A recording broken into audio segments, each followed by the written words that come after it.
Hello everyone जय जगन्नाथ समस्त को आज क्लास रे जैनिज्म को आम गोटे वन शॉट रे संपूर्ण कंप्लीट करवा जैन धर्मर जहाँ भी इंपोर्टाट पॉइंट अच्छी जहाँ भी रिविजन अच्छी गोटे वीडियो रे माइंड मैप सहित क्लियर करवा जो मैंने भी चैनल को फास्ट टाइम आसो चैनल को टिके सब्सक्राइब कर दिंतु।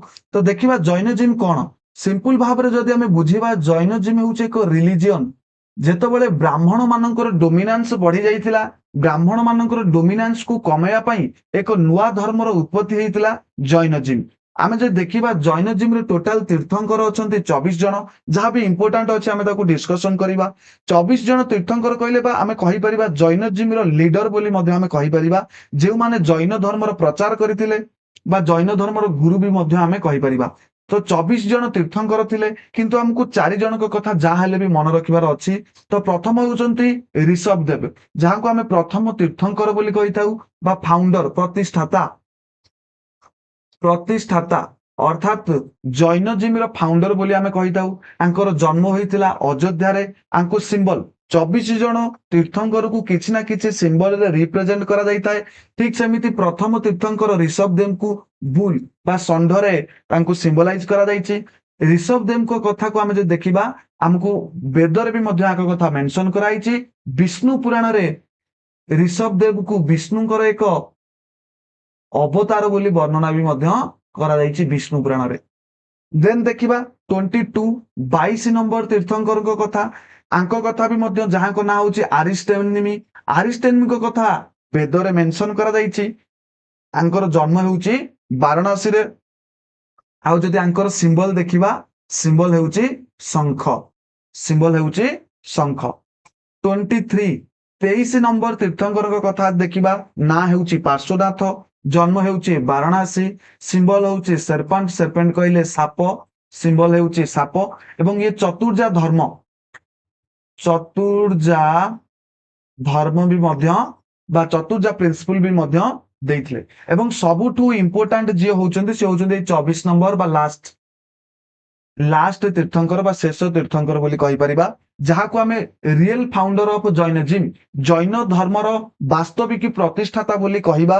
कारण एई वर्धमान महावीर ही जैनिज्म को सारा विश्व रे प्रसारित करि परिछंती। सिंबल हेउची कोन ना सिंह बा लायन आंकर सिंबल हेउची लायन। जन्म केबे हेइतिला ना 540 बीसी रे हेइतिला कुंडग्राम वैशाली बिहार बिहार रो वैशाली रो कुंडग्राम रे आंकर जन्म ग्रहण हेइतिला। जदि मोक्ष बा देहत्याग डेथ देखिबा बा केबे देहत्याग करथिले 468 बीसी 468 बीसी रे मृत्युवरण बा देहत्याग करथिले। पावापुरी बिहार शरीफ बिहार रो बिहार शरीफ पावापुरी ठारे तांकर देहत्याग करथिले। फादर को ना हेउची सिद्धार्थ जे होचन जने क्षत्रिय बा वर्धमान महावीर होचन भी मध्य जने क्षत्रिय। मां को ना हेउची त्रिशला मदर नेम मां को ना हेउची त्रिशला वाइफ को ना हेउची जशोदा डॉटर को ना हेउची अनुजा प्रियदर्शिनी झियो को ना हेउची अनुजा प्रियदर्शिनी। अनुजा प्रियदर्शिनी जामाली नामक एक व्यक्ति को बाहा हेतिले बा तांको सहित तांकर विवाहर होइतिला जामाली। परवर्ती समय रे एई जामाली वर्धमान महावीरंकर प्रथम शिष्य मध्य होइतिले अर्थात वर्धमान महावीरंकर जुआ ही हेउचंती प्रथम शिष्य वर्धमान महावीरंकर। घर केबे त्याग करथिले वर्धमान महावीर 30 वर्ष बयस रे 30 वर्ष बयस रे से तांको गृह त्याग करथिले। सांगरे थिले महाकाली गोसोली परवर्ती समय से आजीविका सेक्ट को डिस्कवर करथिले बा तैयारी करथिले। आजीविका नामक एक धर्म को परवर्ती समय किछिटा मतभेद हेबा जगुर से तैयारी करथिले। एवं एनलाइटमेंट जदि हमें देखिबा एनलाइटमेंट केबे पाइथिले बा ज्ञान केबे पाइथिले 42 एज मन रखिबो 42 वर्ष बयस रे से कैवल्य प्राप्त होइतिले। कैवल्य कौन ना जेतेबेले जने ज्ञान पाई थाए ताकू कैवल्य बोली कहा जाए। जैनिज्म रे ताकू कैवल्य बोली कहा जाए। केबे पाइतिले ना 42 वर्ष बयस रे 42 वर्ष बयस रे से कैवल्य प्राप्ति होइतिले बा एनलाइटमेंट पाइतिले। केउटी एनलाइटमेंट पाइतिले मन रखो केउ जगह रे एनलाइटमेंट पाइतिले ना शाल गछ तळे एक शाल गछ तळे रिजुपालिका नदी कूल रे जंबिक ग्राम रिजुपालिका नदी शाल गछ तळे से कैवल्य प्राप्त होइतिले।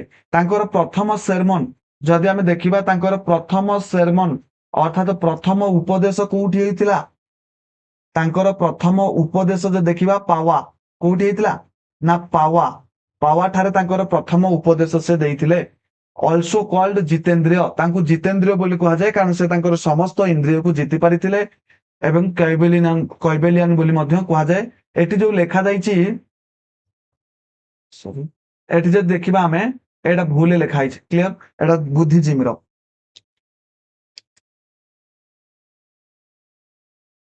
एवं जैनिज्म रो फिलोसफी वर्तमान देखिबा जैनिज्म रो फिलोसफी कौन रही जैनिज्म रो फिलोसफी होची त्रिरत्न जैनिज्म रो जो रही मेन फिलोसफी ताकू त्रिरत्न बा थ्री ज्वेल्स बोली मध्य कहा जाए तीनोटी ज्वेल्स राइट नॉलेज अर्थात सम्यक ज्ञान प्रथम जदि आमे देखिबा सम्यक ज्ञान द्वितीय होची राइट फेथ बा जहा को आमे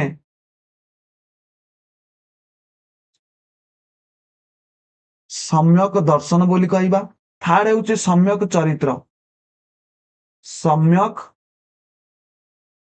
चरित्र ए तीनोटी कौन ना जदि सम्यक ज्ञान देखिबा अर्थात राइट नॉलेज बा नोइंग द ट्रुथ प्रतिटी जिनसर सत कथा को आमे जानिबा जो माने जैनिज्म को फॉलो करिवे से माने सब बेले सत कथा को ही जानिबा दरकार तीर्थंकर को विषय जो सत कथा रही से मानु को जानिबा दरकार राइट टू फेथ अर्थात सम्यक दर्शन बोली आमे जाहा कहूचे having the faith on truth सत्य ऊपर भरोसा रखिबा एवं निजर जो तीर्थंकर 24 जन तीर्थंकर ऊपर विश्वास रखिबा सम्यक चरित्र कहले कौन ना लिविंग डिसिप्लिन अर्थात निज चरित्र को ठीक भाव रखिबा डिसिप्लिन रखिबा मोराल लाइफ बंचिबा एवं जो पांचटी प्रिंसिपल रही जैनिज्म रो जो पांचटी नियम अच्छी से नियम को पालन करिबा ए तीनोटी रही पांचटी नियम कौन कौन जो देखिबा प्रथम नियम होची अहिंसा नॉन भाउलेंस केबेले गंडगोल करिबा नाही मारपीट करिबा नाही कहा प्रति हिंसा आचरण करिबा नाही द्वितीय होची सत्य सब बेले सत कथा कहबा केबे भी हेले मिछ कथा कहबा नाही ये होची द्वितीय प्रिंसिपल तृतीय होची अस्तेय कहले चोरी करिबा नाही तृतीय नियम होची चोरी करिबा नाही चतुर्थ नियम होची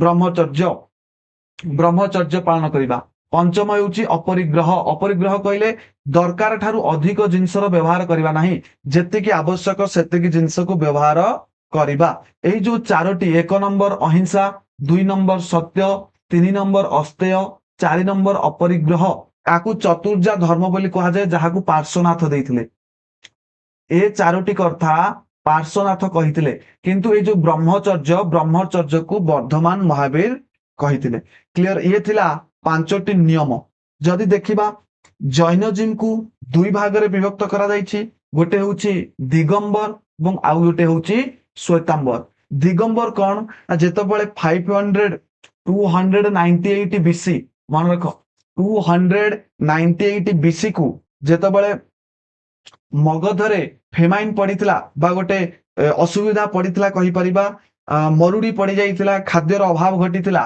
से समय चंद्रगुप्त मौर्य एवं भद्रबाहु श्रवण बेला गोला मन रखिबो श्रवण बेंगोला एक जगह को जाइथिले कर्णाटकर जेउठारे से माने सल्लेखना बा चंद्रगुप्त मौर्य सल्लेखना प्रैक्टिस करथिले सल्लेखना कहले कौन ना भोक किछि खाद्य त्याग करदेवा किछि खाद्य खाइबा नाही एवं धीरे धीरे तांकर डेथ हो जाइथिला ताकू सल्लेखना बोली मध्य कहा जाए एवं जेतेबेले भद्रबाहु चंद्रगुप्त मौर्य मृत्यु पर आसिक मगधरे देखिले सेठी आउ एक प्रकार धर्म तैयारी हो जाइछि बा जैनिज्म रो आउ एक सेक्ट तैयारी हो जाइछि जो माने धड़ा ड्रेस को पिंधुचंती किंतु एठी जदि आमे देखिबा दिगंबर एठी नग्न अवस्था रे रहिबा किंतु श्वेतांबर रे धड़ा पोशाक पिंधा जाए श्वेतांबर रे धड़ा पोशाक पिंधा जाए एवं दिगंबर रे नग्न रही थांती आर मुख्य थिले भद्रबाहु एवं आर मुख्य थिले स्थूलभद्र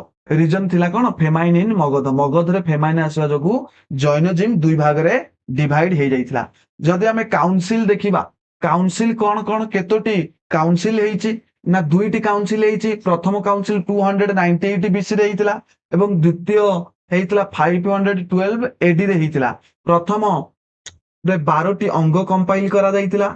ଏଇଟା ମେନ୍ ପ୍ରେସିଡେଣ୍ଟ କିଏ ଥିଲେ ବା ମୁଖ୍ୟ କିଏ ଥିଲେ ନା ସ୍ଥୂଳଭଦ୍ର ଥିଲେ ଏବଂ ଦିଗମ୍ବର ପ୍ରଥମ କାଉନସିଲକୁ ବାଇକଟ କରିଦେଇଥିଲେ। 512 ଏଡି ଯୋଉ ସେକେଣ୍ଡ କାଉନସିଲ ହେଇଥିଲା ଏଇଟା ବଲ୍ଲଭ ଭାଇ ଗୁଜରାଟରେ ହେଇଥିଲା। ଏବଂ ଜୈନଜିମର ଯୋଉ ଲିଟରେଚର ଲେଖା ହେଇଛି, ଜୈନଜିମର ଯୋଉ ବୁକ୍ ଲେଖାଯାଇଛି, ବୁକ୍ କମ୍ପାଇଲ କରାଯାଇଛି ବା ଜୈନଜିମର ଯୋଉ ପ୍ରିନ୍ସିପଲ ଗୁଡାକ କମ୍ପାଇଲ କରାଯାଇଛି, ଲେଖାଯାଇଛି ସବୁ ପ୍ରାକୃତିକ ଲାଙ୍ଗୁଏଜରେ, ମନେ ରଖିବ ପ୍ରକୃତ ଲାଙ୍ଗୁଏଜରେ ଏଗୁଡାକ ସବୁ କରାଯାଇଛି, ଯାହାକୁ ଆମେ ଲୋକାଲ ଲାଙ୍ଗୁଏଜ ବୋଲି ମଧ୍ୟ କହୁଛେ। କ୍ଲିୟର? ଦେନ୍ ଯଦି ଦେଖିବା ନେକ୍ସଟ ଇମ୍ପୋର୍ଟାଣ୍ଟ ଯୋଉ ଦେଖିବା ଜୈନ ଆର୍କିଟେକ୍ଚର। ଜୈନିଜିମର କଣ ସବୁ ଆର୍କିଟେକ୍ଚର ରହିଛି ଆଉ ପ୍ୟାଟର୍ନ ସବୁ କଣ କଣ, କୋଉଠି କୋଉଠି ଆମକୁ ଜୈନଜିମର ବା ଜୈନ ଧର୍ମର ଆର୍କିଟେକ୍ଚର ଦେଖିବାକୁ ମିଳେ। ରକ୍ କଟ୍ କେଭ୍ ଟେମ୍ପୁଲ ଯୋଉଟା ହଉଛି built by the caving into hills rock, ଏଇଟା ଓଡିଶାରେ ଦେଖାଯାଏ। ସେମିତି Hathi Gumpha cave, Udayagiri Khandagiri cave, Jain temple ଦିଲୱାରର ଜୈନ ଟେମ୍ପୁଲ ଏଗୁଡାକ ସବୁ ଆମକୁ ଇଏ ହଉଛି ଜୈନଜିମର ଆର୍କିଟେକ୍ଚର, ଆକୁ ଆମେ କହିପାରିବା। ପ୍ୟାଟର୍ନସ କହିଲେ କଣ, ଯେଉଁ ରାଜା ମାନେ ଜୈନଜିମକୁ ପ୍ରାକ୍ଟିସ କରିଥିଲେ ବା ଜୈନଜିମର ପ୍ରଚାର ପ୍ରସାର କରିଥିଲେ, ପ୍ରଥମେ ହଉଛନ୍ତି ଚନ୍ଦ୍ରଗୁପ୍ତ ମୌର୍ୟ, ବିନ୍ଦୁସାର, ବିମ୍ବିସାର, ଅଜାଶତ୍ରୁ, ଏମାନେ ସବୁ ଜୈନଜିମକୁ ଆଡପ୍ଟ କରିଥିଲେ ବା ଜୈନଜିମର ପ୍ରଚାର କରିଥିଲେ। ଆଶା କରୁଛି କ୍ଲାସଟି ଭଲ ଲାଗିଥିବ। ଯଦି ଭଲ ଲାଗିଥିବ ନିଶ୍ଚିତ ଭାବେ ଭିଡିଓକୁ ଲାଇକ୍ କରିବେ। ଜୟ ଜଗନ୍ନାଥ।